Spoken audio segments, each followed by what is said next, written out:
Baby मामा TV. सियार और जादुई ढोल की कहानी। एक समय की बात है जब एक जंगल के पास दो राजाओं के बीच युद्ध हुआ।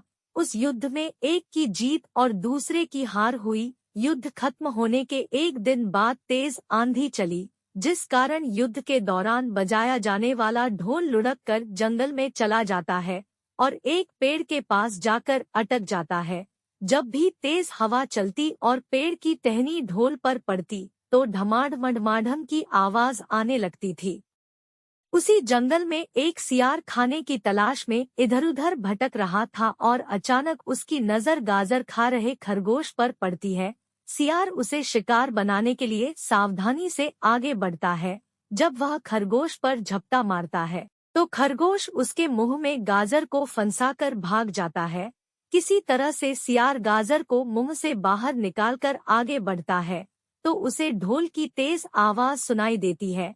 वह ढोल की आवाज सुनकर घबरा जाता है और सोचने लगता है कि उसने पहले कभी किसी जानवर की ऐसी आवाज नहीं सुनी जहां से ढोल की आवाज आ रही थी। सियार उस ओर जाता है और यह जानने की कोशिश करता है कि जानवर उड़ने वाला है या चलने वाला।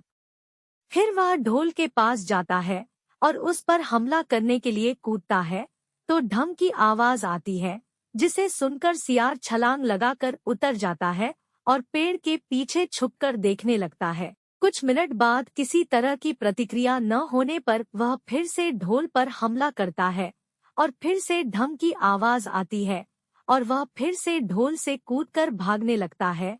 लेकिन इस बार वह वहीं पर रुककर मुड़कर देखता है।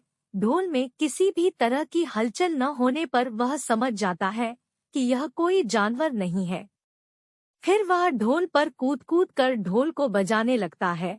इससे ढोल हिलने लगता है और लुढ़कने भी लगता है, जिससे सियार ढोल से गिर जाता है और ढोल बीच में से फट जाता है। ढोल के फटने पर उसमें से विभिन्न तरह के स्वादिष्ट भोजन निकलते हैं, जिसे खाकर सियार अपनी भूख को शांत करता है। कहानी से सीख।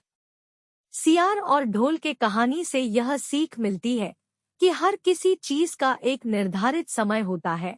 जो हमें चाहिए होता है वो हमें तय समय पर मिल ही जाता है। अगर आपको हमारा वीडियो पसंद आया तो कृपया हमारे YouTube चैनल बेबी मामा टीवी को सब्सक्राइब करें। धन्यवाद।